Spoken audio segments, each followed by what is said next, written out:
Vamos a proceder de la siguiente manera. Luego de dar unas pocas ideas al respecto de la actividad, vamos a escuchar tanto al doctor Álvaro Carvajal como al doctor Ángel Ocampo, que nos van a dar su percepción, sus ideas, sus reflexiones sobre el quehacer filosófico en Costa Rica. Cada uno va a tener un tiempo estimado, unos 25 minutos, etcétera, para que puedan plantear sus ideas.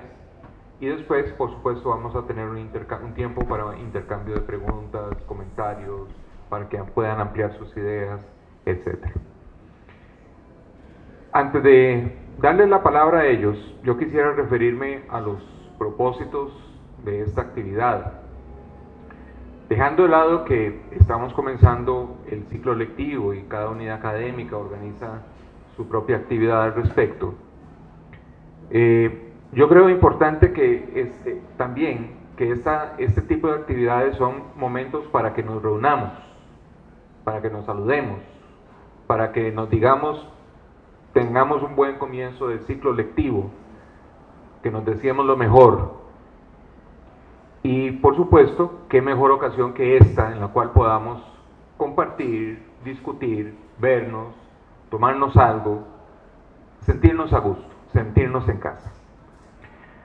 Por otra parte, ya entrando de lleno en el tema de la actividad, pues lo que inicialmente a mí me movió cuando le planteé la idea a Roberto Fragomeno fue el contar qué hacemos. No porque no sepamos lo que los unos y otros estamos haciendo o no estamos haciendo, sino con el hecho de hacer una reflexión segunda sobre el trabajo que ya hacemos y que ya nos conocemos. Es decir, nosotros nos decimos, hacemos filosofía prácticamente todos los días, cuando entramos y salimos del aula, en nuestros escritorios, cuando vamos camino a la casa, etcétera, etcétera. Sin embargo, eso probablemente no agote el tema, es decir, todavía podemos pensar mucho más, como les decía, hacer una reflexión segunda sobre eso que nosotros cotidianamente hacemos y que llamamos filosofía. Creería yo que aun cuando dedicáramos muchas horas a ese trabajo, posiblemente no lo agotaríamos, posiblemente llegaríamos a un punto en que digamos, bueno, sigamos haciendo lo que estamos haciendo, aunque no esté concluida la discusión. Y lo hacemos convencidos de que eso que hacemos es o se parece muchísimo a la filosofía.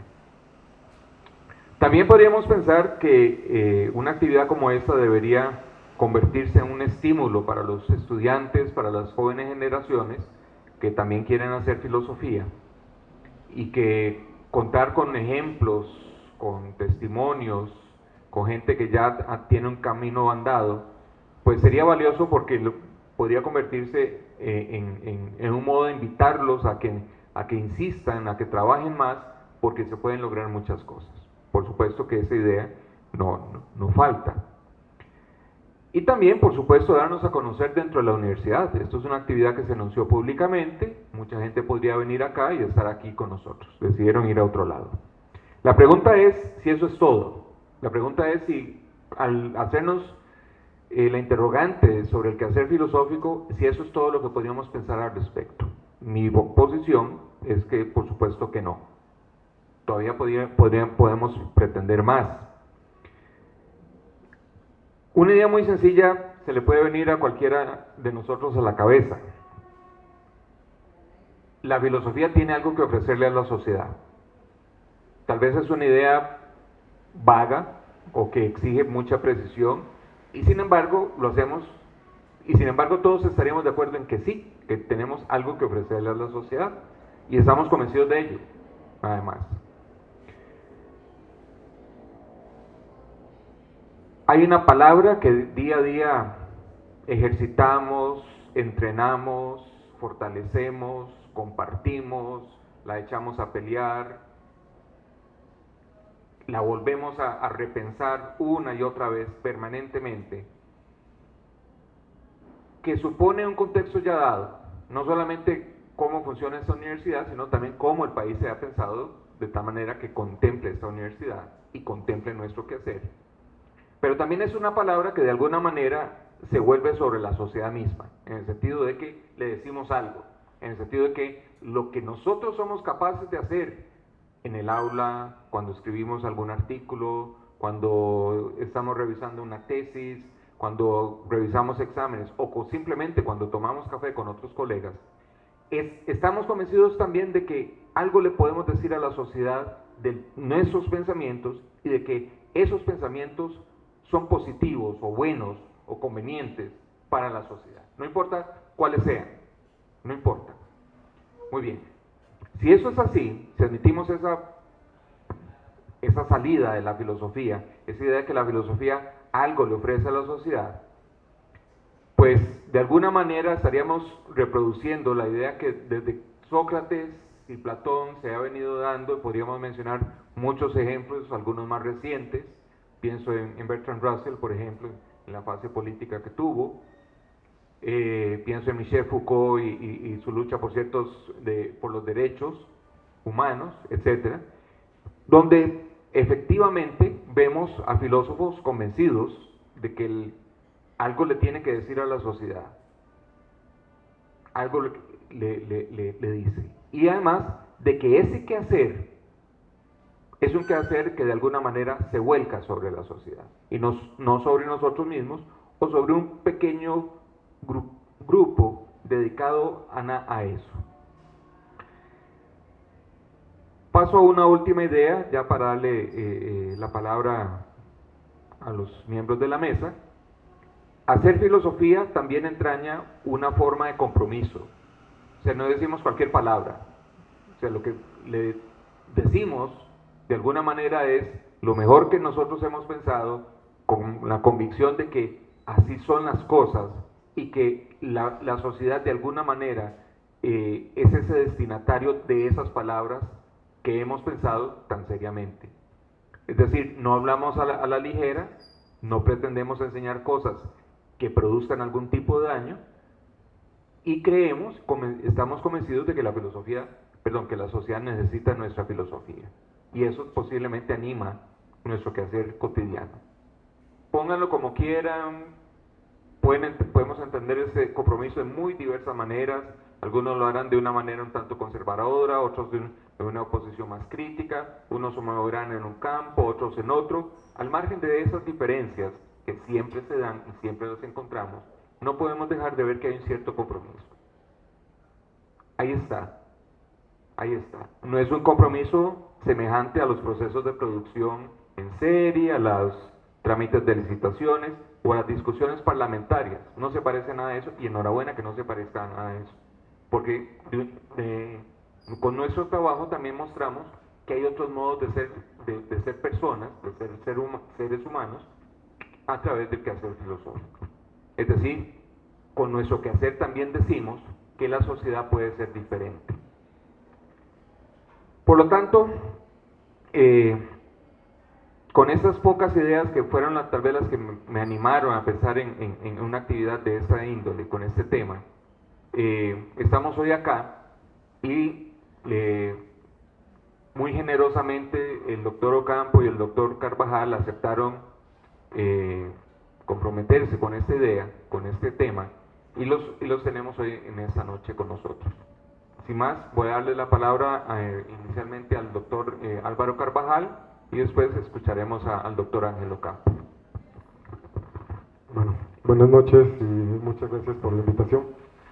Cuando me propusieron el tema, dije sí, porque en clase muchas veces he hablado de estas cosas, pero cuando intenté escribirlo para esta exposición ya no me salió como lo digo en clase.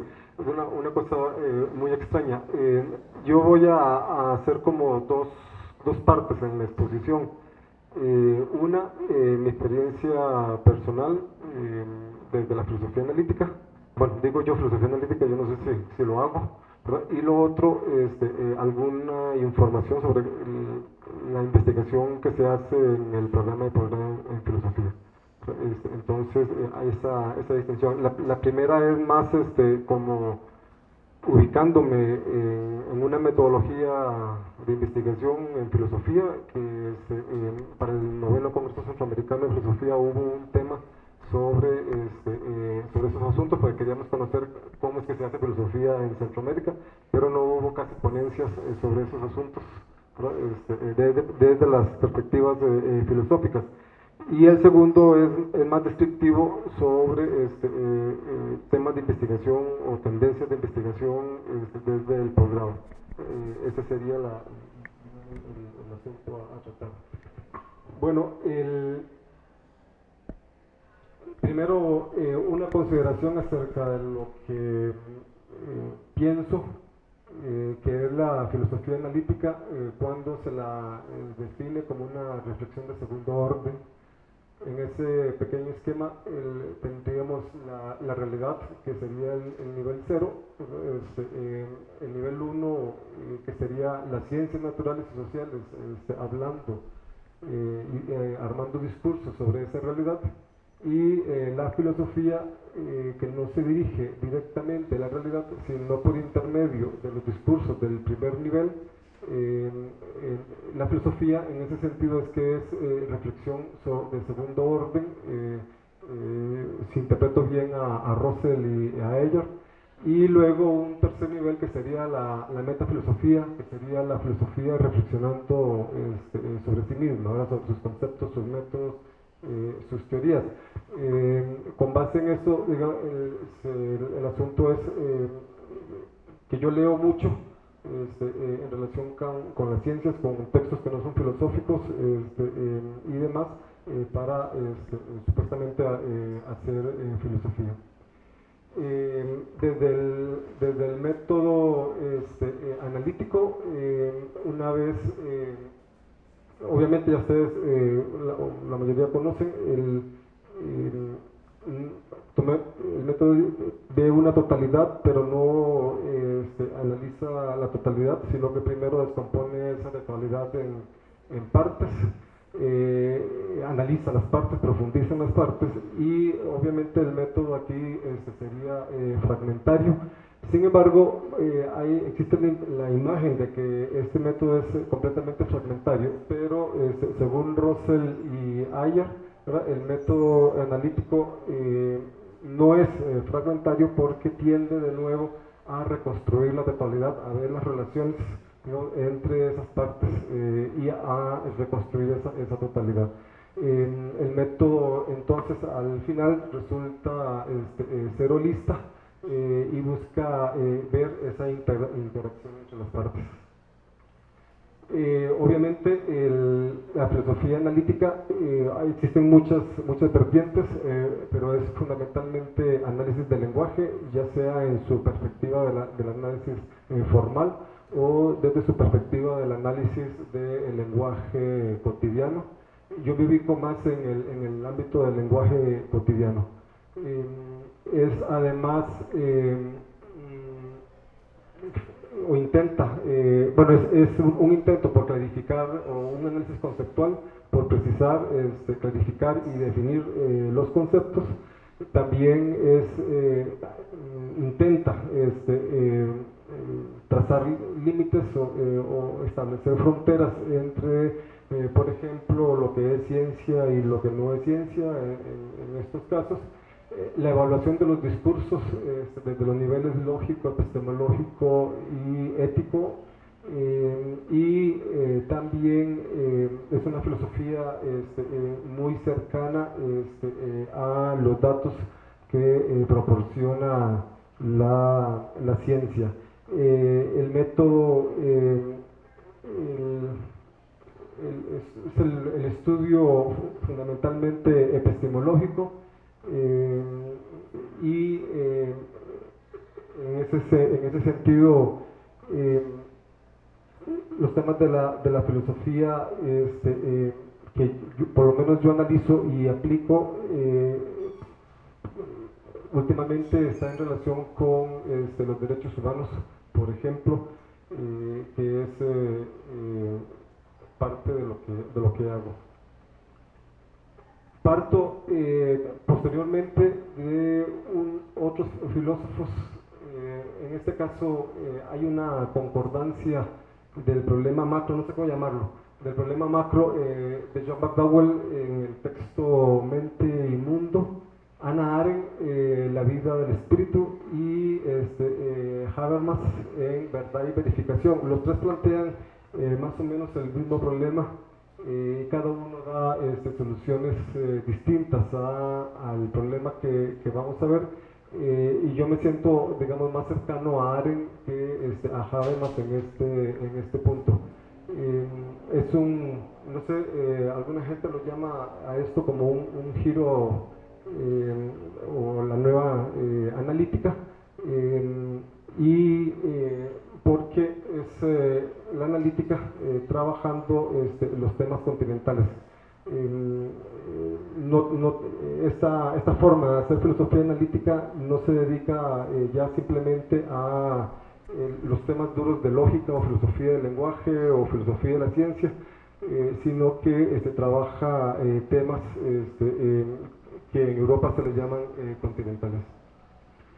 Este es el problema que marca McDowell y que está presente en los tres textos. Es la crítica de Sellars al mundo del orado de la primera filosofía analítica, el positivismo lógico, incluso el Russell, digamos, del atomismo lógico, que dan por sentado que el mundo ya está ahí y que los conceptos ya están ahí y que la mente simplemente descubre esos conceptos.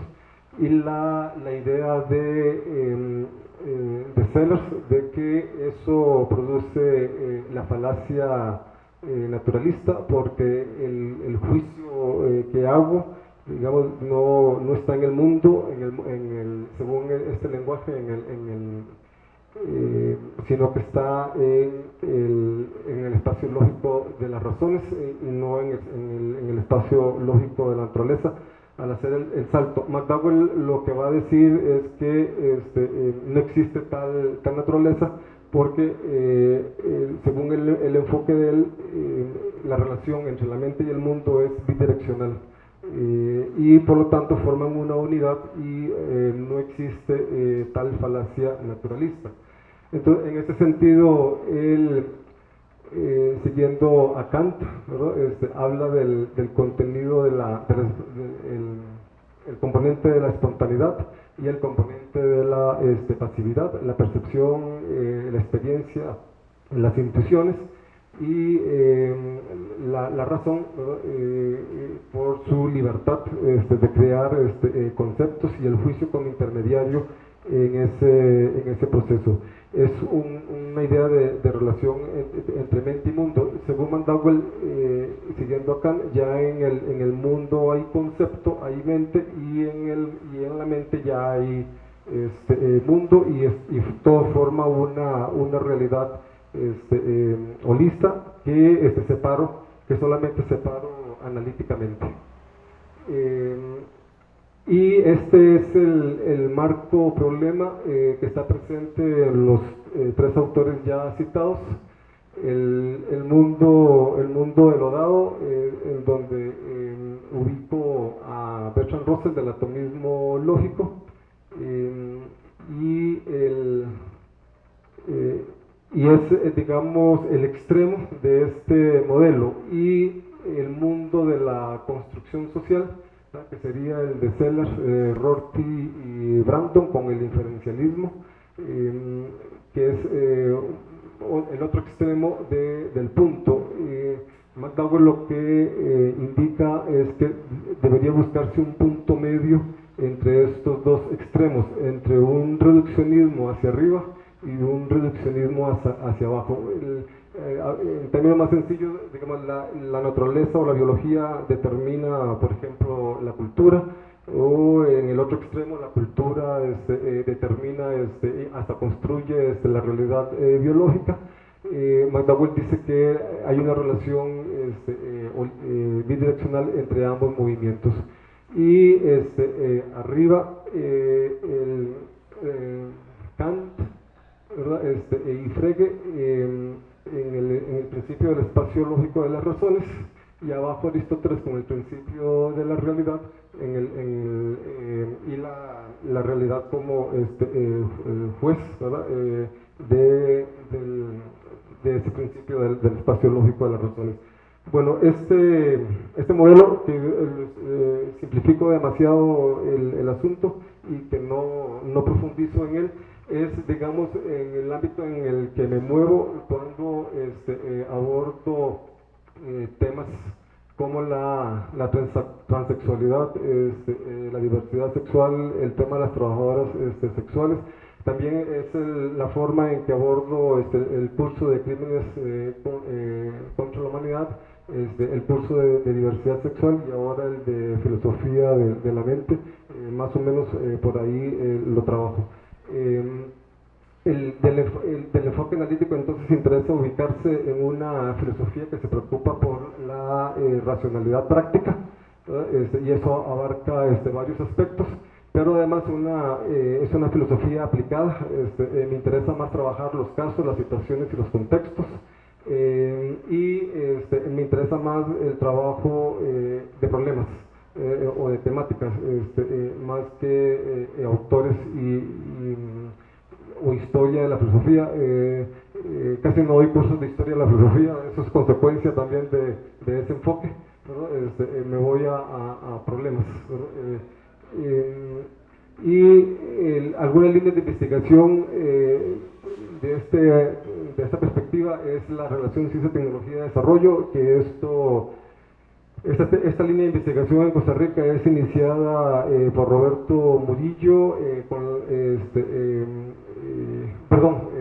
con Luis Camacho, ¿verdad? Esa relación fundamentalmente, y luego otra línea de investigación es la de filosofía de la tecnología iniciada por Constantino Láscaris con la revista Prometeo en 1974, y no sé esto cómo llamarlo, ¿verdad?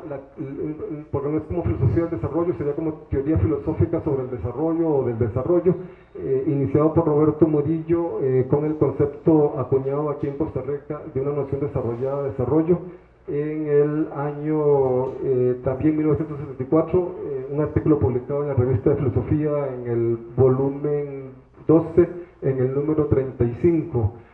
Son líneas de investigación que es indispensable desde mi punto de vista sostener, ¿verdad? En el tiempo y al futuro en particular. Y los nuevos temas, los que yo he trabajado, son el de las minorías y las minorías sexuales. He trabajado mucho el tema de las trabajadoras sexuales, la diversidad sexual y la transexualidad desde ese enfoque, porque sobre todo el de la transexualidad, porque es un caso paradigmático entre el esquema, ¿verdad? Del problema marco, y el tema de los derechos humanos, en particular la epistemología del testimonio y los crímenes contra la humanidad.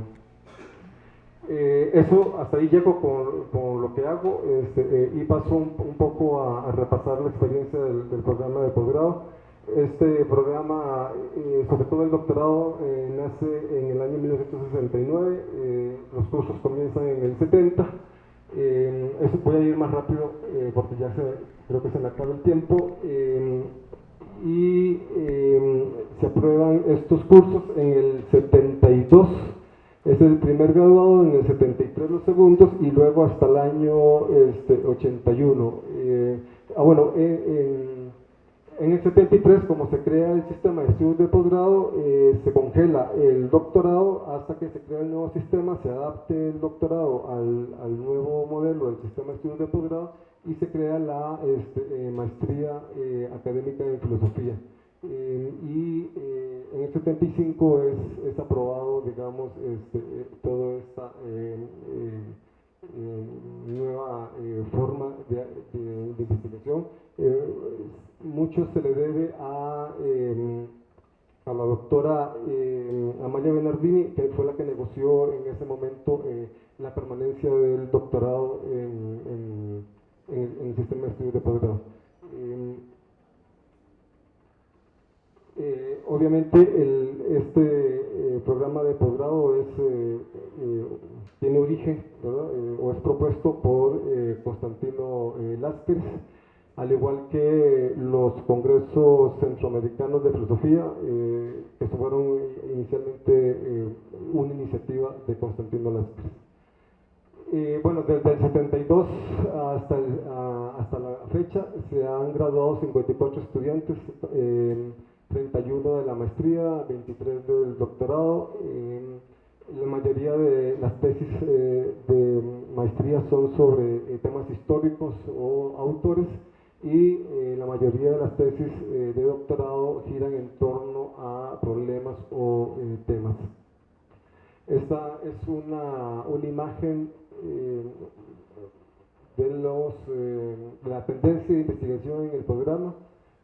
Desde el año 2013 hay una tendencia al estudio sobre derechos humanos, género, epistemología en relación con aspectos de ética u otros temas. Eso muestra una gran diversidad de la tendencia de investigación en el programa. En el 2010 hasta la fecha se tienen inscritos 21 proyectos de tesis.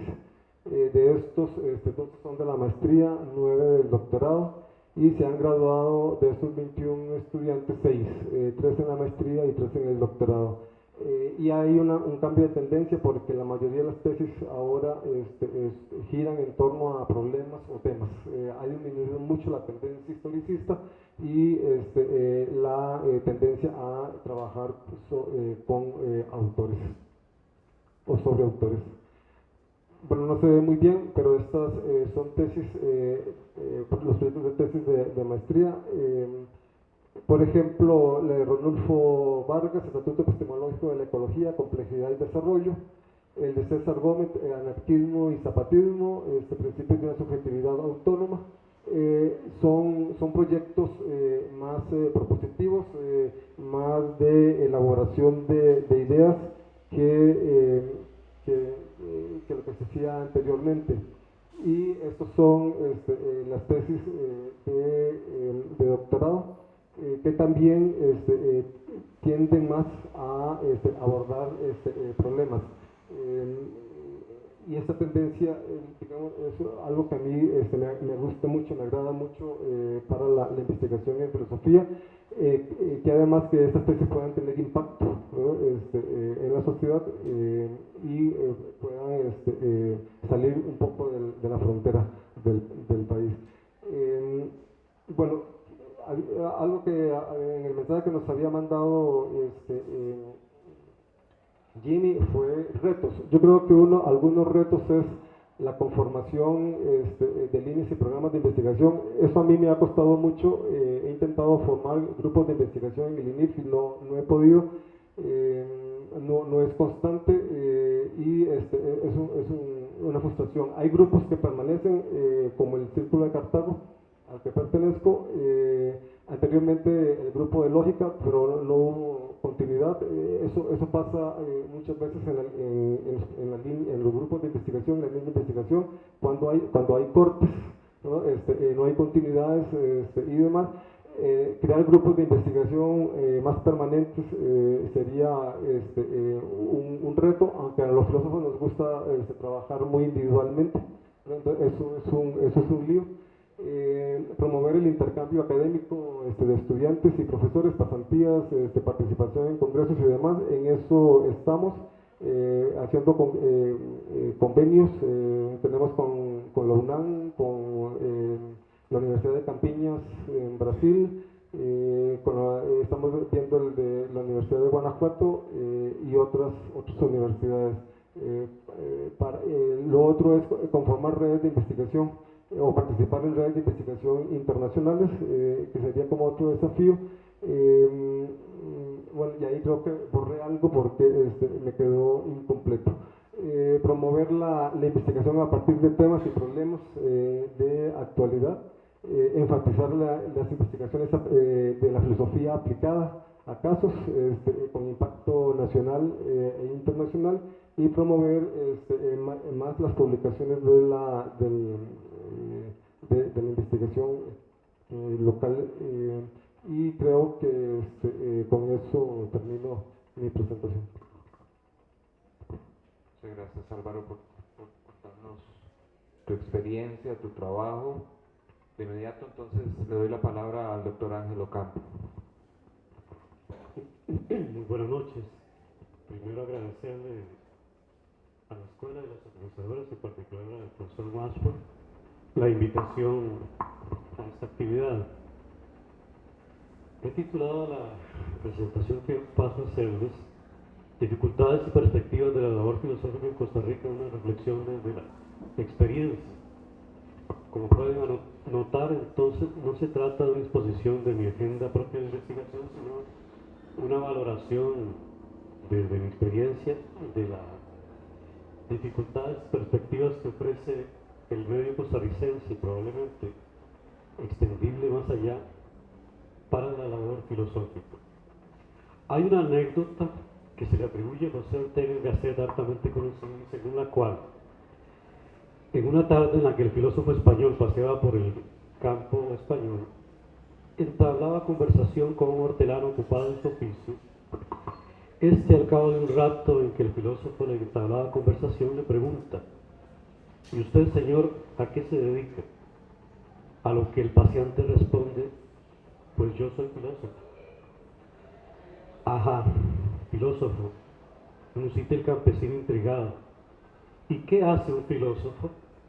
Pregunta de nuevo el campesino. Pues pensar, de inmediato responde Ortega y Gasset. El campesino mueve su cabeza de un lado a otro y reflexiona ciertamente en voz alta, aunque posiblemente más para sí mismo. Vea usted, don José, que para todo hay gente. Encuentro que la dificultad mayor con la que tropieza la filosofía ha sido y es la de ser tenida como una actividad inútil. Una dificultad doble, porque en ella coinciden dos vertientes opuestas entre sí. Una la condena por inútil, la otra la reivindica precisamente por tal. Así, por un lado, quien la condena asume que la filosofía no produce, para emplear una distinción descubierta ya por Aristóteles, valores de uso inmediatos sino mediatos. Es decir, no produce valores de cambio, esto es, la filosofía por tanto es inútil, y lo es además porque ni siquiera es un hacer, sino que es solamente un pensar absoluto, suelto y aislado del mundo de la vida concreta sin resultados prácticos.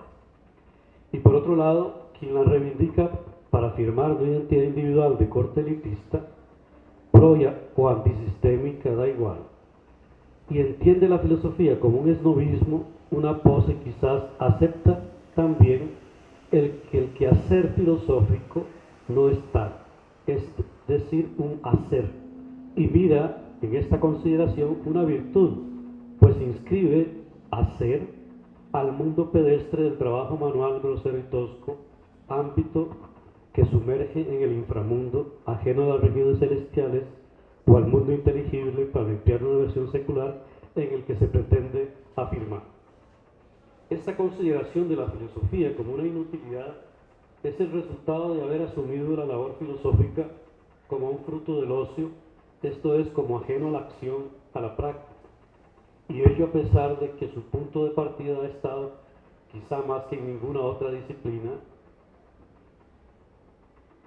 en la preocupación por la realidad.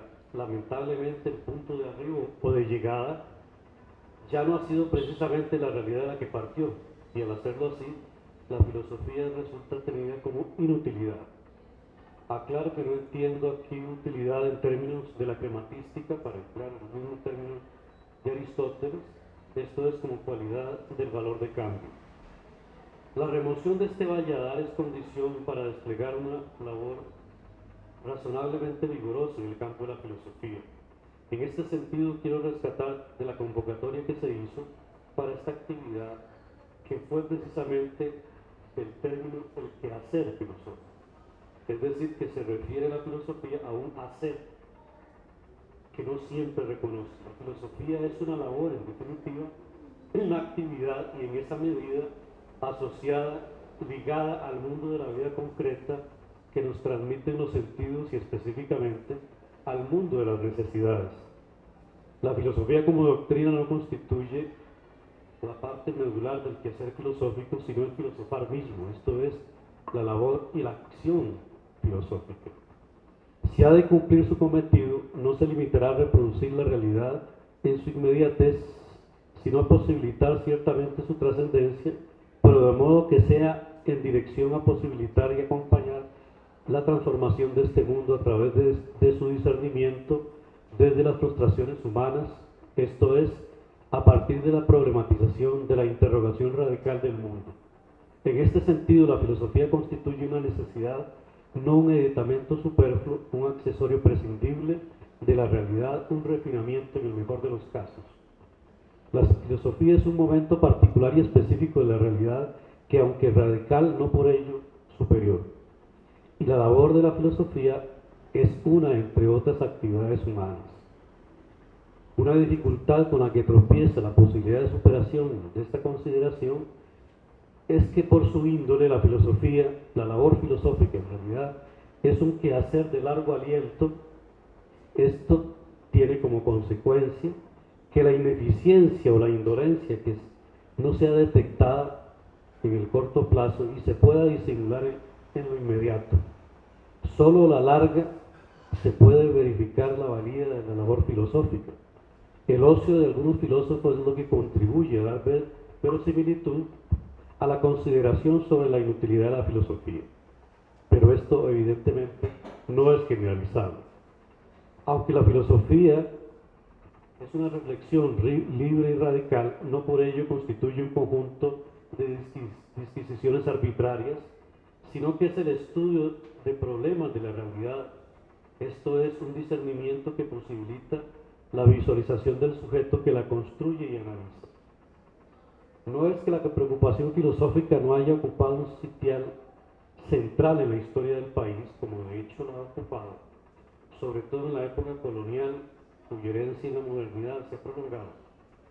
Pero esta filosofía que ha hecho presencia en nuestra historia, la llamo la filosofía tradicional, la filosofía oficial, ha sido esta que se asume alejada de la realidad, a la cual además considera que debe someterse, ajena al mundo del trabajo y de la acción. Actualmente, el ámbito en que la labor filosófica es posibilitada es la docencia, y aquí se ha presentado una dificultad que resuena una y otra vez. La tesis que propone la diferenciación entre el profesor de filosofía y el filósofo. Según esta tesis, el profesor de filosofía enseña lo que el filósofo produce. Esta consideración profundamente errónea se inscribe en la misma concepción tradicional de la filosofía. No se puede ser un buen profesor de filosofía sin ser un filósofo. Lo que enseña el profesor es la recreación de la filosofía, que al hacerlo así, reconstruye y rearticula y con ello interpreta, en definitiva, produce filosofía, mal o peor, pero lo hace.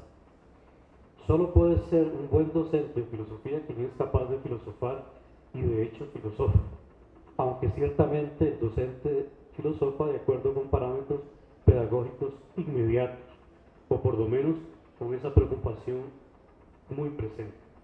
Posiblemente una circunstancia que ha contribuido a propagar esta consideración errónea que separa la labor del docente y la del filósofo sea que la labor investigativa de la filosofía se encuentra reducida a espacios muy escasos. La labor filosófica tiende a realizarse individual y no colectivamente por la carencia, entre otros, de suficientes espacios de deliberación, de escuelas de pensamiento generadoras de reflexión filosófica. Además, en alguna medida, los criterios de la investigación que se exigen no responden a las condiciones bajo las cuales la filosofía puede ser producida. Una consecuencia directa de la concepción tradicional de la filosofía en Costa Rica es que o bien no dialoga con el medio sociocultural, lo cual incluye la naturaleza y el medio ambiente, o lo hace desde la certeza de ser portador de la clave de interpretación del mundo que resuelve todo problema posible. Esta visión mesiánica de la filosofía no dialoga, sino que impone y por lo tanto se torna autista, no escucha, la habilidad para leer, comillas, los signos de los tiempos, debe ser una cualidad básica para desarrollar una labor filosófica. Otra dificultad que encuentro, en la filosofía se deriva de la actual estructura del conocimiento, que se materializa en la estructura institucional en que nuestras universidades encienden cada disciplina, y todos lo sabemos. La labor filosófica no puede ser atendida ni limitarse a las fronteras que hoy el conocimiento establece. Pero por ello no es fácil encontrar interlocutores en los diversos apartados de las ciencias especializadas que la labor filosófica requiere. Los estudios pluridisciplinares, sin embargo, constituyen una oportunidad para la labor filosófica para que construya un diálogo imprescindible. No debemos olvidar que, por ejemplo, para citar un caso, la biología, pienso en Franz de Waal y en Maturana, ya están filosofando. Posiblemente puede ser que sin saberlo, pero que están desde su perspectiva haciendo biología. Una de las dificultades mayores, otras de las dificultades que se les imponen provienen de los mismos filósofos, derivan de aquella consideración de que la filosofía es el estudio de las reflexiones de autores y por lo tanto entiende la labor filosófica como un comprender, comillas, lo que dijo un autor de la antigüedad griega, romana, medieval, europea, etc. Como si las ideas interesaran porque obedecen la genialidad individual de algunos, comillas, viejos, como me lo dijo alguna vez un estudiante. La labor filosófica versa sobre temas y problemas y sus conexos y derivados que bien han sido abordados o tratados ya de una forma u otra, y por eso, y solo por eso, interesan las obras y los autores. Otra de las dificultades mayúsculas con las que tropieza la labor filosófica está en la ignorancia oculta en el sentido común establecido y por supuesto en la espontaneidad cultural hacia lo evidente, en definitiva hacia la razón o lo así considerado. Este peso cultural se muestra engalanado en las aulas y en la vida social y política que condiciona y en algunos casos determina la dinámica total de la vida humana. El sentido común, el más común de los sentidos, como lo consideró Descartes, erróneamente por cierto, pues lo hizo haciendo un abuso del lenguaje. El mayor valladar para reconocer algún prejuicio está en que las cosas les parece que como son y como tienen que ser, es así como yo las comprendo, y no porque lo estoy produciendo. Esto es la incapacidad cultural de reconocerse a sí mismo como productor parte de esa realidad. Quizá esto constituya la raíz de la dificultad que tiene el estudiante para comprender que es un marco teórico. No puede haber, por tanto, alternativas según esta consideración. Todo ha sido y será tal y como hoy lo veo para mí y para todo el mundo, animales no humanos incluidos. Además, usualmente este sentido común tiene un raigambre sentimental y emotivo. La consideración de algo distinto supone un cuestionamiento, por lo tanto, de mi mundo conducente a un estado depresivo y hasta suicida en algunos casos. Quizás por eso Einstein concluyó alguna vez que le parecía más fácil pulverizar un átomo que destruir un prejuicio. Una de las vías que resulta positivas para que los sujetos reflexionen e indaguen, no necesariamente para que abandonen sus prejuicios, sino para que se hagan responsables de ellos, es ponerlos a analizar desde ellos mismos las alternativas posibles y viables. Una vez que esto ocurra, aparece entonces aquello evidente como una posibilidad entre muchas otras, a partir de las cuales tendría que justificar y fundamentar desde su propia responsabilidad.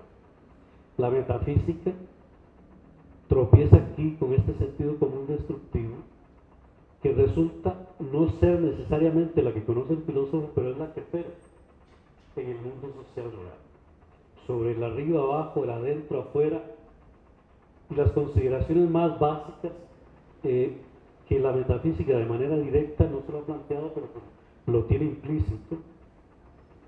Las presunciones sobre La no contradicción, por ejemplo. Hay otros elementos que apenas los enuncio relativos al habla y al lenguaje. La otredad ha sido un tema que no se presenta en la filosofía tradicional, por ejemplo, pues la mayor de las veces el no ser no ha sido incorporado a su reflexión. El logos ha despachado lo otro como lo bárbaro, lo malo, lo equivocado, en definitiva, lo que no es la nada.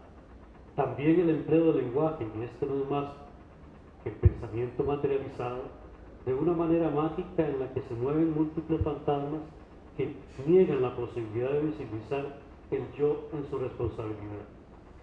La distinción, por otro lado, público-privado, que implica el involucramiento de distintos tiempos en los que vive el ser humano y que atenta contra este sentido común, o, por decirlo por lo bajo, este sentido común no lo considera, no lo contiene, no lo expresa, ni siquiera está en el horizonte, sino que vive en un tiempo lineal y único. Me parecería además valioso contar con un inventario de la producción que han realizado y tienen proyectado realizar quienes están y han estado dedicados a la actividad filosófica en el país. Y esto lo escribí antes de Álvaro, que algo adelantó en ese sentido, de modo que pueda ser ampliamente divulgado. La consideración mágica de la historia como un espacio, a modo de los cuentos de hadas llenos de armonía, en las que existe un destino manifiesto o implícito que finalmente siempre se cumple. El estudio de lo que José Martí llamó en alguna oportunidad nuestra Grecia, es decir, las cosmovisiones de las civilizaciones originarias de América, que por supuesto tienen una enorme dificultad enfrente, que proviene de la destrucción de la mayor parte de las fuentes, pero que sin embargo existen ya antropólogos y historiadores que trabajan sobre la reconstrucción de estos materiales que deben ser filosofados. Cito en particular el historiador mexicano y antropólogo López Portillo, Luis Miguel Portillo, perdón. Y por otro lado, los avances que ha hecho el estudio de lo que originalmente se le ha llamado la ética y que no hemos retomado en toda su dimensión, que es en axiología, como una disciplina que se renueva y que va trasciende de lo que la ética se ha ocupado y que nos muestra que los valores parece que deben ser reconsiderados en su ser, distinguidos y clasificados en una condición no solo axiológica, valorativa en sí misma, sino en qué constituye su ser real, y encontramos realmente que no son iguales todos ellos, sino que deben ser precisamente analizados. Esto significa ser discernidos. Me parecería valioso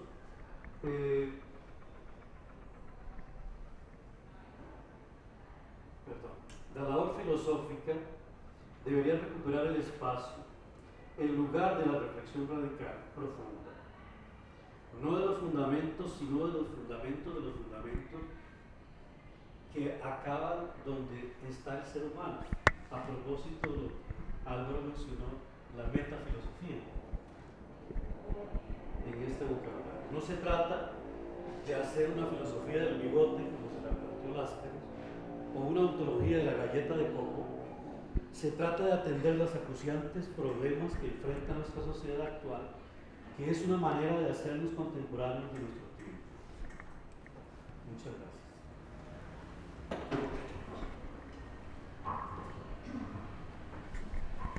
Muchas gracias, Ángel, por tus reflexiones. Vamos a abrir de inmediato a un espacio de comentarios, preguntas, etcétera. Vean que tanto Álvaro como Ángel lo que han hecho es plantear sus ideas sobre el quehacer filosófico, y antes de ser planteamientos cerrados, no tienen que verlos como planteamientos abiertos, planteamientos que estaríamos nosotros invitados a replicarlos, a contrastarlos, a proponer otras ideas, a discutirlos. Entonces, en ese tenor, yo les invito a que participen, hagan sus comentarios, preguntas.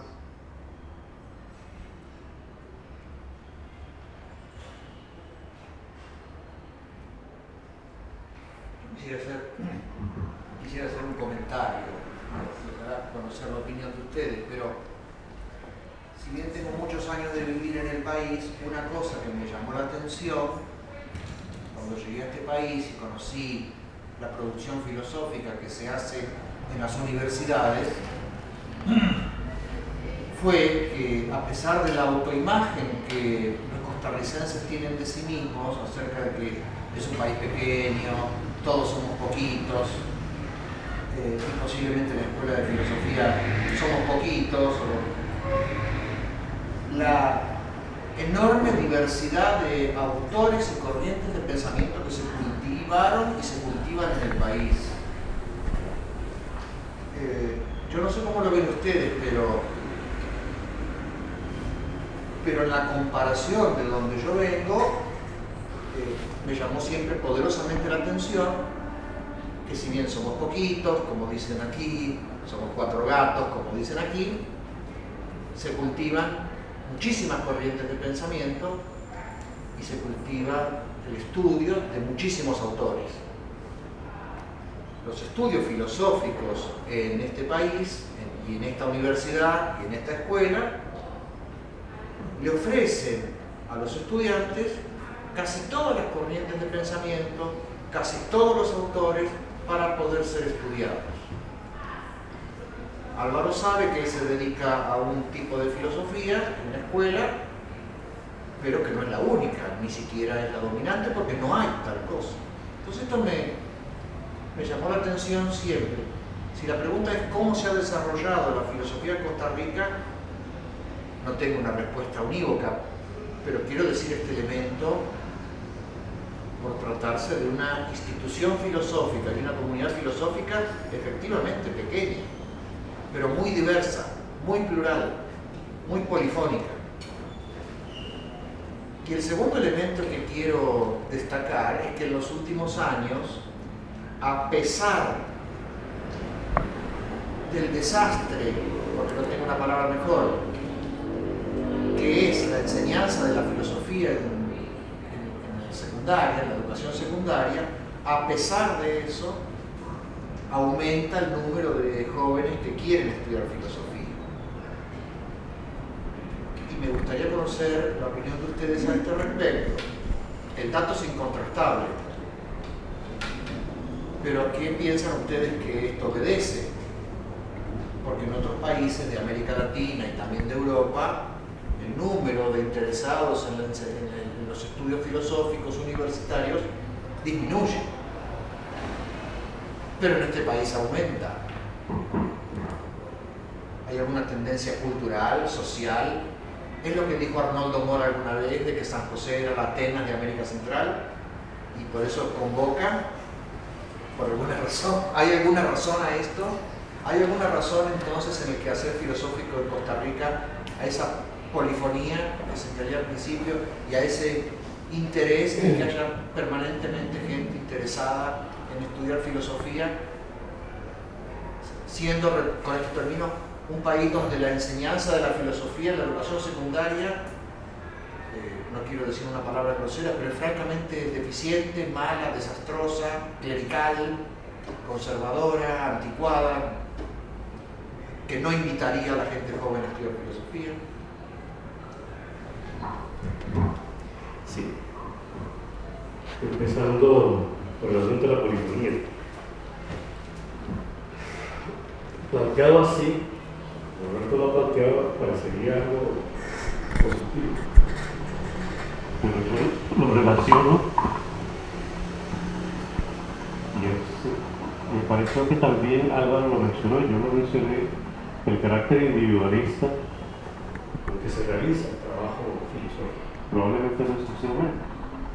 Hay algunas consideraciones que se han hecho sobre la idiosincrasia costarricense, que no estoy intentando por cierto, pero menciono de ese carácter acampesinado, aislado, reacio a relacionarse con la comunidad, hay diversos ensayos sobre eso, que al margen de si se mantiene o no, lo cierto es que, por lo menos en la labor filosófica, creo haberlo señalado, no se constituyen escuelas de pensamiento, porque justamente no hay trabajos colectivos. Y lo que hay no hay es trabajos individuales. Y al haber trabajos individuales, problemas individualistas, lo cierto es que termina en esa, que vos ves como polifonía, es decir, una diversidad, una amplia gama que no tiene conexión, o que la conexión que guardan todas esas investigaciones y trabajos los unos con los otros puede ser muy débil cuando existe. Esa ha sido una característica que yo no puedo evitar tener como panorama general de la referencia del modo de ser del costarricense y por supuesto de los profesores de filosofía. Los filósofos no están por encima de eso, sino que están insertos de eso y ahí provienen, por lo tanto no es extraño que reproduzcan esas características.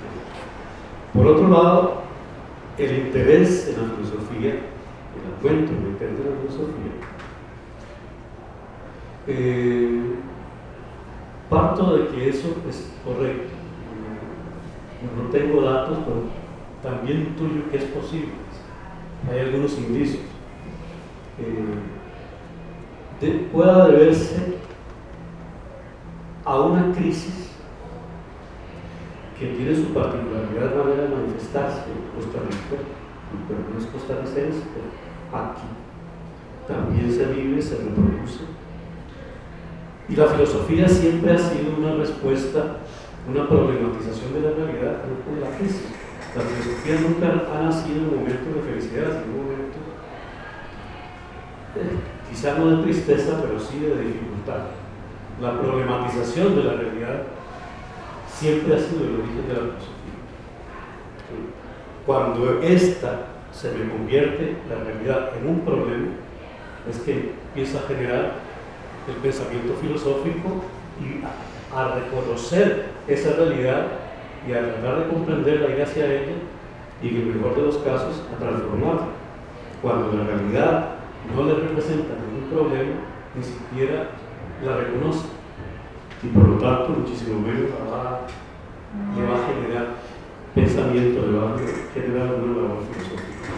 Esas serían las dos consideraciones que me dio el momento. Gracias. Bueno, sobre la diversidad, creo que yo tendría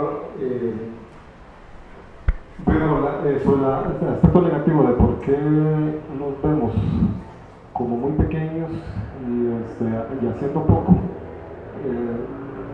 Muchas veces lo había atribuido a una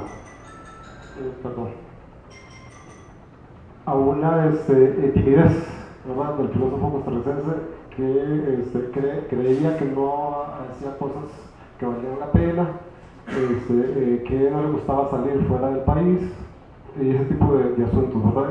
Una imagen que yo la cambié cuando regresé después del 2006 del doctorado, porque vi que eso comenzó a cambiar en algún punto entre el 2012 y el 2006. La gente comenzó a salir más a los congresos y ese tipo de cosas y a dar a conocer más su pensamiento y a decir que lo que hacía aquí era tan bueno como lo que se hacía en otro lugar. Cuando yo organizé el primer congreso centroamericano de filosofía, los españoles dijeron: mira, están igual a nuestro nivel. ¿No? Porque también se tenía estos centroamericanos, ¿verdad?, que no llegan, no nos van a llegar, y les mostramos que sí, ¿verdad?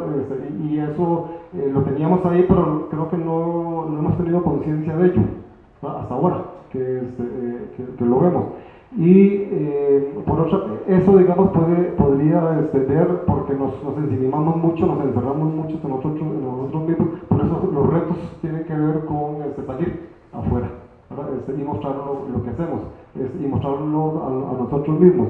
Eso es un aspecto. El otro aspecto, creo que la multiplicidad, la diversidad, tiene que ver con quienes han promovido, o sea, personajes que han promovido, por ejemplo, Láscaris, Los congresos centroamericanos de filosofía en la primera época se organizan porque Lascres es el que está insistiendo constantemente en organizar congresos centroamericanos de filosofía. Se muere Lascres y pasan 20 años sin congresos centroamericanos de filosofía. Hasta que lo vuelve a retomar otro tico que tiene mucho ímpetu, ¿no? Y vuelve en la tercera etapa son los guatemaltecos, ¿no? Los que retoman el asunto, pero nos metimos nosotros en el octavo congreso y los congresos tienen otra dinámica. Por eso a veces se ve a personas, las que probablemente a pesar de que hizo esa filosofía de la que habla Ángel, promovió diversidad. Y luego uno puede tener a directores de escuela como Guillermo Coronado, que fue de esa tendencia, ¿no? Entonces creo que hay personajes que han promovido la diversidad, ¿no? Y eso ha creado ya una tendencia, ¿no? Cuando uno discute un programa en estudios generales, es que tiene que, yo no pienso eso, yo tengo esta perspectiva, hay que hacer programas que incluya todas las perspectivas, ¿no? Porque si no, yo no voy a clase con ese programa, ¿no? Y lo vemos también en el mismo Instituto Tecnológico con los programas tecnológicos, ¿verdad? Que tienen que ser más o menos consensuados para que todas las perspectivas más o menos puedan trabajar con un programa único. Entonces hay una tendencia, digamos, que se ha ido creando para hacer que los diferentes puntos de vista por lo menos confluyen en unos mínimos. Perdón.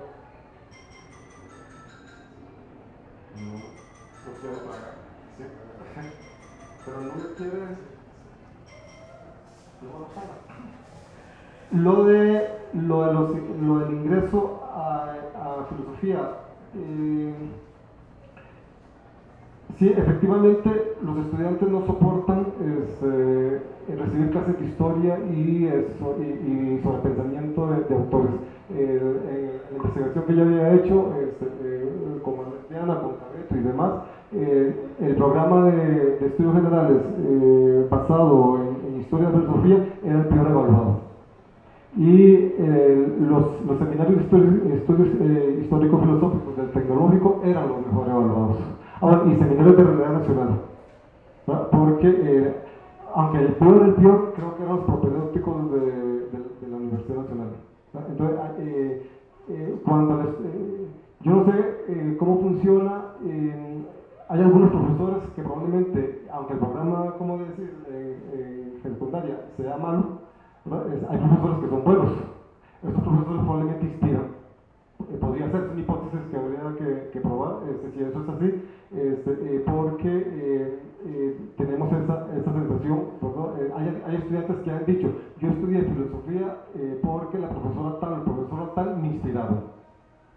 Entonces puede ser una causalidad, no solamente un asunto de frustración, ¿verdad? Sino también puede ser una motivación positiva en algunos estudiantes. Pero sí habría que estudiarlo, porque esto sería ya pura especulación, ¿no?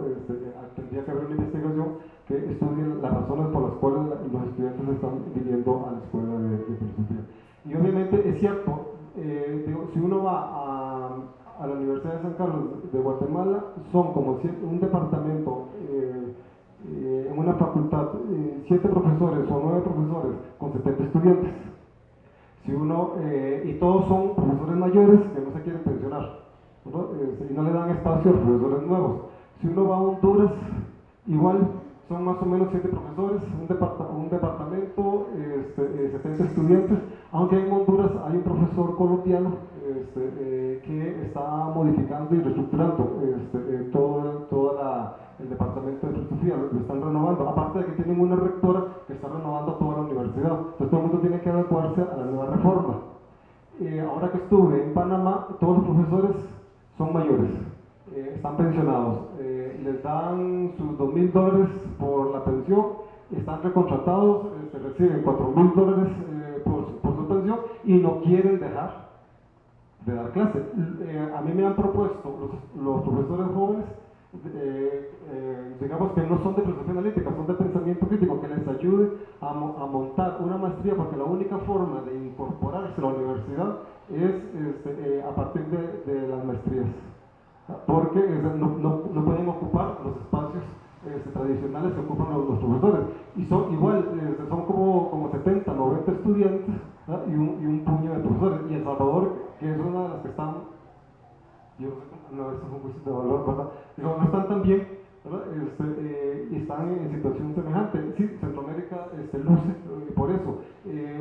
Ahora que me reuní con Guanajuato, con Campiñas, con la gente de la UNAM y demás, dicen, no, es que con ustedes es lo que tenemos que hacer los convenios, los intercambios y demás, tenemos que ver la línea de investigación y ahí hay un futuro muy interesante para internacionalizarnos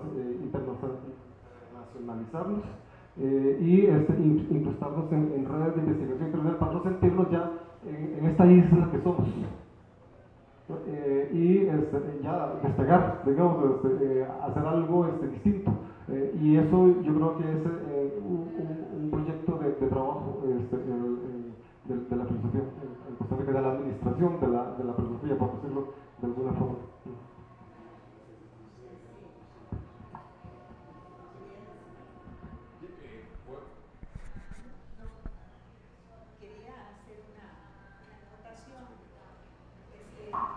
Desde mi experiencia en el aula universitaria de muchos años como docente, si a propósito de si el estudiante ahora, desconozco también cifras, esté con gusto por llevar filosofía, lo que a mí me llamaba la atención siempre es que llegan del colegio al aula, a los estudios generales, y cuando hablan de qué quieren estudiar, cuando dicen que filosofía, tienen la idea muy a lo costarricense, creo, en esa estructura mental tica, que la filosofía es un hablar casi que por hablar, la mera doxa.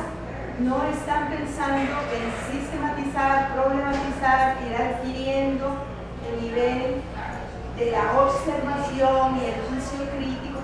Para ellos están totalmente ajenos a eso, pero es una Costa Rica también que propicia eso desde la educación. Yo me acuerdo antes de todo el desarrollo de la tecnología y el celular y las formas en que hay ahora de comunicación, las cartas a la columna. Todo el mundo se siente con derecho a opinar y además a decir tremendas verdades. El costarricense tiene mucho eso, en un modelo también de democracia, donde todo lo que digamos, ojalá reciba el agua bendita, son verdades. Entonces, es mucho del carácter. Cuando ya el estudiante se da cuenta que está frente a algo que es distinto, que se le mueve el piso, ya no puede más que pensar, debo sustentar lo que estoy diciendo, ya la filosofía, digamos que se equipara con otras disciplinas que también caminan hacia la ciencia o su ciencia y ya dejan ese entusiasmo. Lo digo desde mi experiencia, ¿verdad? No nada que ver con los especialistas aquí en la filosofía.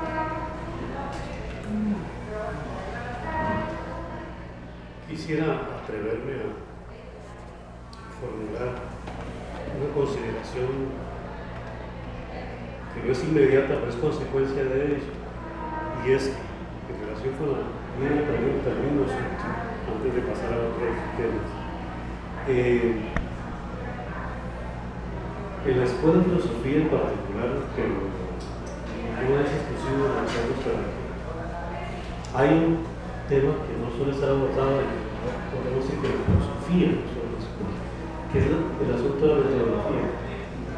En algún momento, Claudio Gutiérrez planteó un curso sobre teoría del método que quedó, bueno, él se fue, lo impartieron los profesores en algún momento y el curso no tuvo ningún desarrollo. Desconozco la situación que se ha tratado, pero lo cierto es, lo tomo como un un síntoma de que la preocupación que tiene validez, que el estudiante, una vez que se egresa, estudia filosofía, tiene una enorme dificultad para estructurar la investigación. Y esto lo saco de este ámbito técnico. Lo que significa es cómo es, no qué, sino cómo es que se filosofa. Al respecto, ha habido una enorme, no sé si soy muy duro al decir arbitrariedad, pero digamos libertad, ya, sonó más aceptable. Y que viene precisamente de esto que algunos consideran que el anarquismo y costarricense, que yo creo que es falso, que en realidad es el individualismo. Cada quien ha tenido que ver cómo llega a sus resultados y cómo finalmente, a través de distintos insumos, logra estructurar un procedimiento y a veces incluso sin darse cuenta cómo es que lo hizo, finalmente termina siendo. Pienso, por ejemplo, en profesores como, bueno, ya desaparecido Oscar Mas, que incluso era algo que no era de importancia para la filosofía, sobre cómo hacer filosofía. ¿Y por qué? Porque la teoría metodológica presupone el desarrollo de escuelas de pensamiento que justamente se requieren superar la visión individualista del trabajo, de la labor, para poder formularse semejante tarea. No está formulada, lo que estoy planteando es que esto es un signo que no está desarrollada, la teoría metodológica no ha sido una preocupación muy fuerte dentro del ámbito de la filosofía. Pareciera ser esto el resultado también del mismo punto que hemos planteado, por lo cual creo que ya ha sido expresado que coincidimos mis colegas, no logramos constituir un trabajo colectivo de escuelas de pensamiento que refuerce y facilite la labor filosófica en Costa Rica. Muchas gracias. Solamente como un comentario respecto a la afirmación de profesor Fragonet respecto a San José como la Atenas no me la adjudique a mí. El parafraseo. Es que me parecía curioso porque a pesar de que suene risible, digamos, cómica la frase, puede tener su verdad. Detrás hay premisas que me parecen obvias. Por ejemplo, el hecho de que Costa Rica sea el único lugar de Centroamérica que haya tenido, digamos, una condición económica estable muchas décadas. El tema de la democracia, una democracia relativamente estable también, y con libertad de expresión en muchos, digamos, de los momentos, para el intelectual y también para muchos movimientos sociales, digamos, en general. Y otra cuestión que es vital, digamos, me parece, el tema de la inclusión de profesores extranjeros, sobre todo de Europa, en un proceso, digamos, de educación bastante equitativo, me parece, digamos, democrático, que no sucedió en los otros lugares de Centroamérica. Y esas son en realidad las premisas con las cuales a uno le enseñan cómo surgió la filosofía en Grecia. Esas, digamos, son las características. Si existen esos tres elementos, existe filosofía. Costa Rica los tiene, digamos, los ha tenido. La cuestión ahora, y una pregunta, digamos, que me lleva también al otro problema, el tema de las escuelas, es que más bien en Grecia las escuelas llegan cuando el Estado democrático, digamos, si se lo puede llamar de alguna manera, de libertad de expresión que tiene el filósofo, es el que trabaja en el ágora más bien, y que se hace escuchar en el público, digamos, en la democracia, en los ciudadanos, desaparece. Más bien las escuelas es una forma de replegarse, digamos, del filósofo público, figura pública.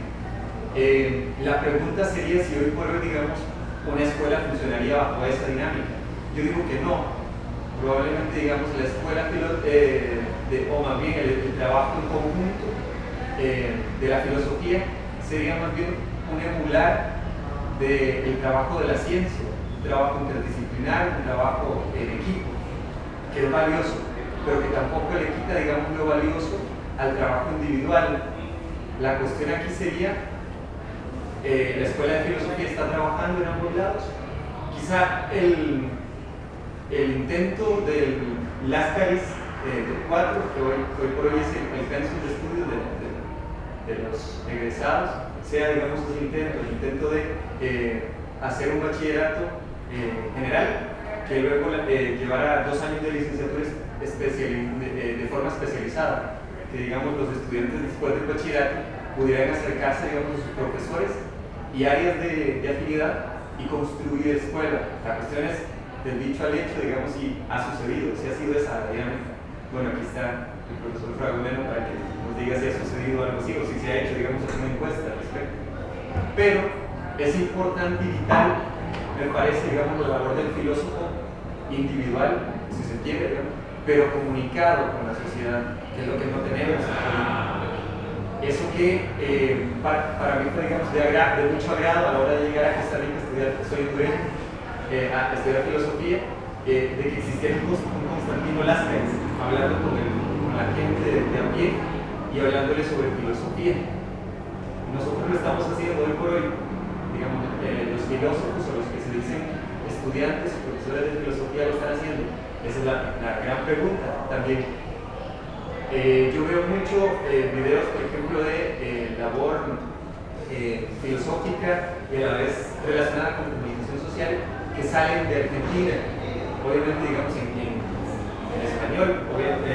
Estados Unidos, Inglaterra tienen también sus propios programas, digamos, que implican el uso de los medios de comunicación de masas, digamos, para hacer llegar eso que mucha gente cree es inútil. Quizá el prejuicio de la inutilidad de la filosofía se lograse disipar si intentásemos ese tipo de encuentros, digamos, con la sociedad en general.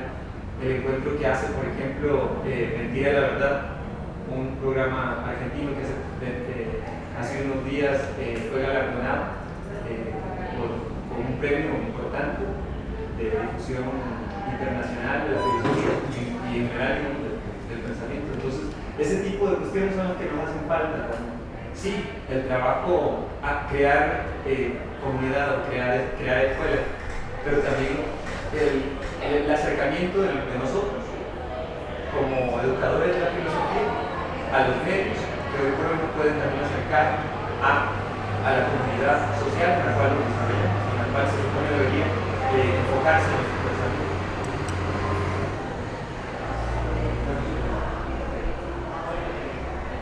Buenas, con respecto al comentario que hizo el profesor Fragoleno sobre este interés de las personas por estudiar filosofía, yo lo puedo abordar desde mi experiencia personal, por decirlo así, porque yo creo que no es única, o sea, lo he compartido con el resto de las personas que pasaban por la misma situación que yo.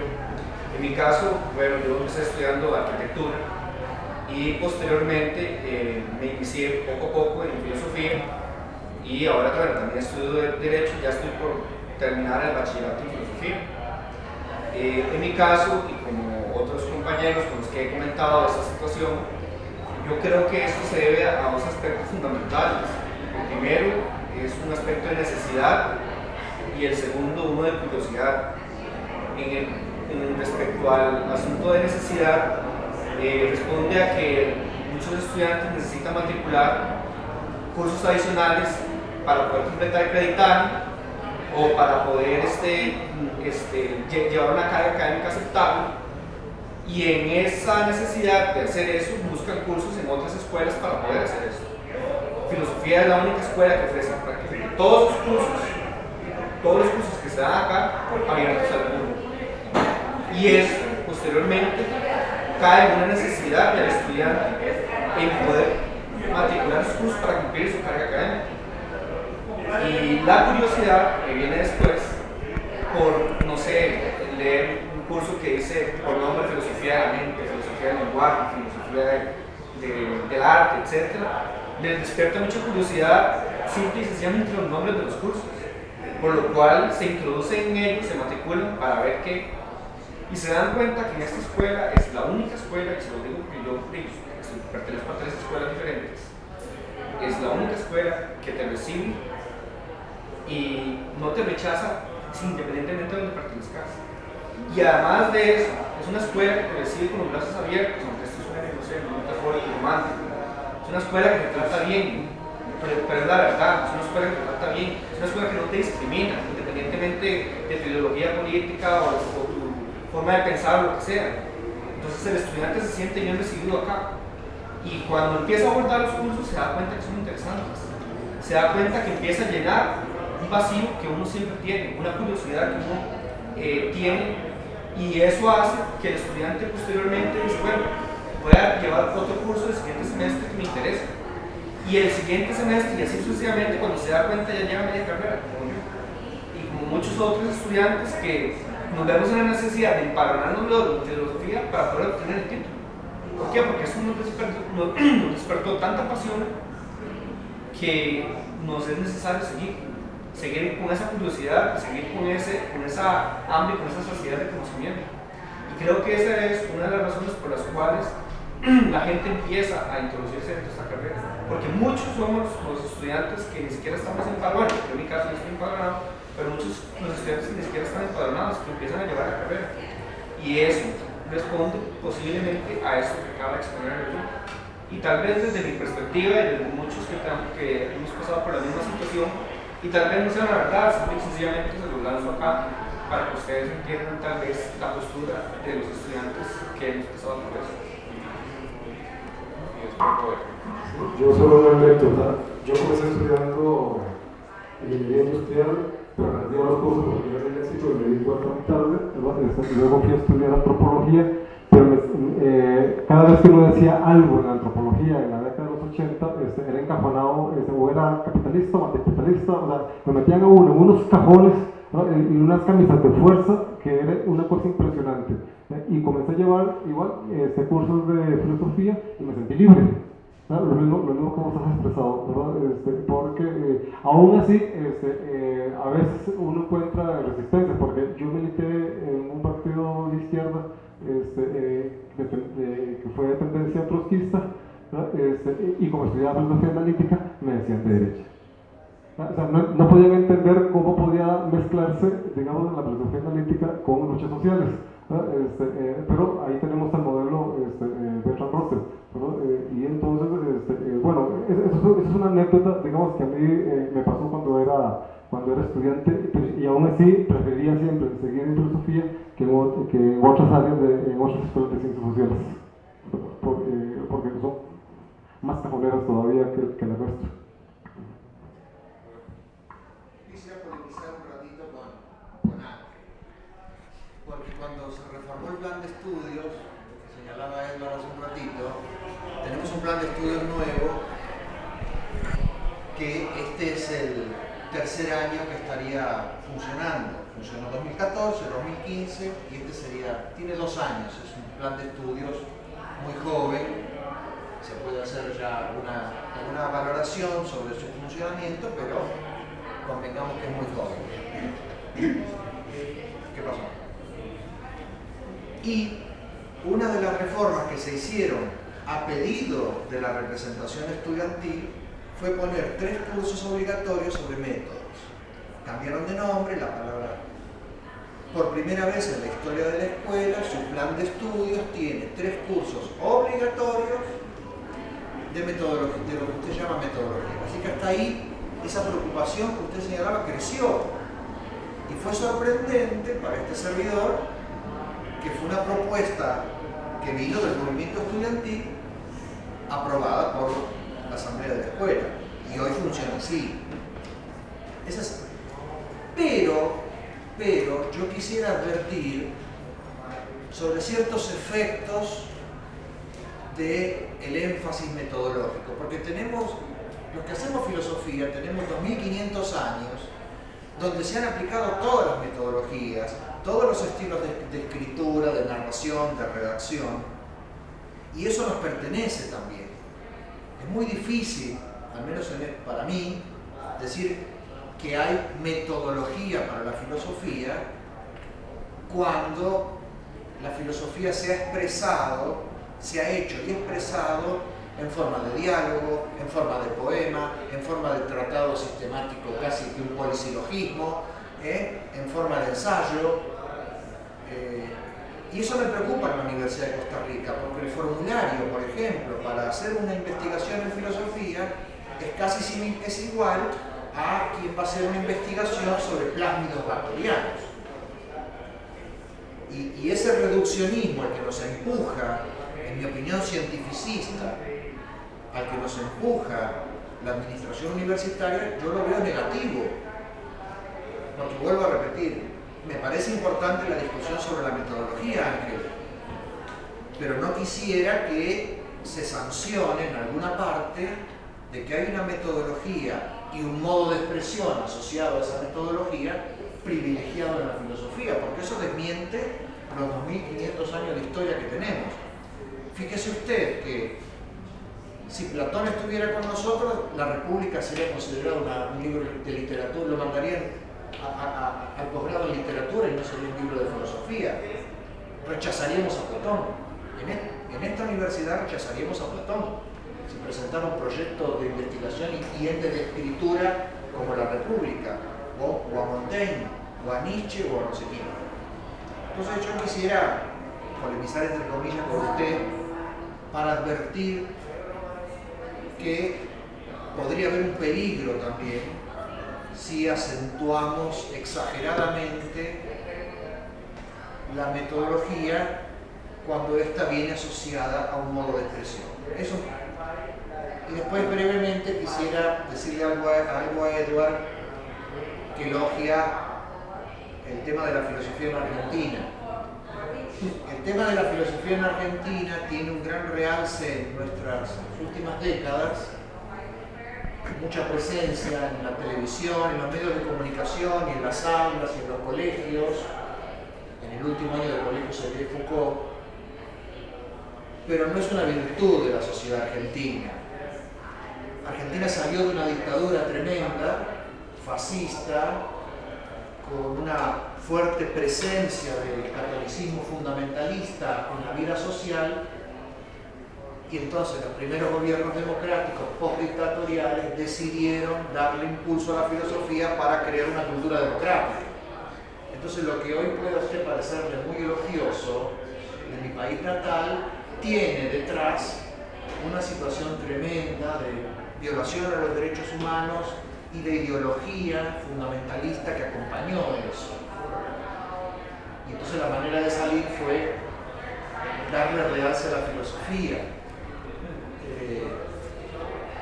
Yo preferiría que la filosofía no sea usada para eso, porque si hay que pasar por una experiencia dictatorial para después tener buena filosofía, no lo recomendaría.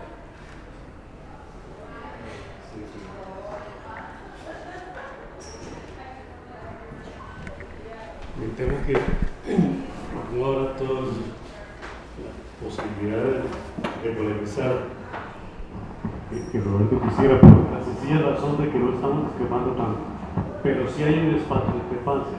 No te preocupes, vamos a ver. Empiezo por lo que dije, estaba leyendo, empiezo por releer lo que había dicho para precisar qué era lo que estoy planteando. Además, los criterios de la investigación que se exigen no responden a las condiciones bajo las cuales la filosofía puede ser producida. En ese sentido, no he afirmado lo contrario, estamos de acuerdo. El asunto, por supuesto, si decimos esta es la metodología filosófica, estamos cayendo en un autoritarismo intelectual, consecuencias inaceptable, que de inmediato sabemos lo que está produciendo es matando a la filosofía de entrada. Y sabemos que lo que va a salir de ahí no es filosofía. Pero de ahí no se sigue que no puedan existir métodos que incluso están en dinámica constante, produciéndose, renovándose, reformulándose, en diálogo, de debate y polémica constante. Es decir, no se sigue que caemos en la arbitrariedad y que cualquier disquisición entonces la doy con filosofía. Hay algunos parámetros que incluso ni siquiera es para ser evaluados, sino para guiar al productor, llámese estudiante o no, de investigación filosófica sobre cómo está haciendo y poder facilitar eso, y ese sería un espacio de escuelas de pensamiento, posiblemente no el único, pero uno trascendental. La escuela de pensamiento al final supone también la generación de metodologías que comparten ciertas investigaciones y por ellos que pueden inscribirse dentro de una dinámica o un espacio especial donde se realiza cierta labor. La idea, incluso si decimos, bueno, hacemos filosofía a partir de un poema, sí, esa es una propuesta, ¿no? Obviamente estoy empleando un término técnico que tiende a percibir que lo que estoy planteando es un asunto reductivo, pero en todo caso, cambiemos de nombre, no se están utilizando el método. Porque el término metodología ha sido muy mal empleado, porque en realidad es el estudio del método, pero no es eso lo que dice metodología, sino que es el método. Pero lo utilizo en términos de logro del método. Desconozco, que eso era lo que le consultaba a Jimmy recién, este programa, de lo cual me alegro sobremanera escuchar que hay cursos obligatorios de método. Y lo que le preguntaba justamente es dónde conseguir ese programa, si estaba en la red o no. Me parece que eso es un paso trascendental. Y no por decir de esta manera, en este formulario, porque compartimos plenamente, ¿no? Una manera clara de montar la filosofía. Sino de decir, estas son las rutas que podrían eventualmente abrirse, ve a ver cuáles le sirven, cuáles le ayudan y eventualmente algún collage o un cóctel de ellas u otra totalmente distinta, pero para poder pensar y formular y crear y visualizar una alternativa es porque conoció estas y sabe que respecto de esas tiene tales objeciones, tiene tales encuentros y desencuentros y puede entonces formular. En definitiva, que esto facilitaría y si esto continúa, en efecto, debemos saber que también hace una preocupación de los estudiantes, no me extraña para nada que haya sido una preocupación de los estudiantes, porque es justamente el problema de quien está enfrentado a tener que realizar una investigación filosófica, pero por supuesto que trasciende, que también es de los mismos filósofos que tienen que ocuparse, ya sea el diálogo, del cual incluso Platón no simplemente lo desarrolló, sino que reflexionó lo que estaba haciendo, desde Sócrates mismo, haciendo alusión a su madre, etc. Sabemos eso. Es un objeto fundamental en el proceso de elaboración de la filosofía. Yo lo que estaba señalando además de la labor de la filosofía en escuelas de pensamiento. Yo creo que podemos dar por concluida la actividad de hoy. Les agradezco muchísimo la paciencia, la presencia y sobre todo los aportes que hicieron. Yo creo que confirma una vez más la intención inicial mía, que era reflexionar juntos sobre el quehacer filosófico. Y como les decía también al comienzo, no es un asunto para cerrar el debate, más bien se va bien. Terminamos hoy esta actividad y permanece abierto para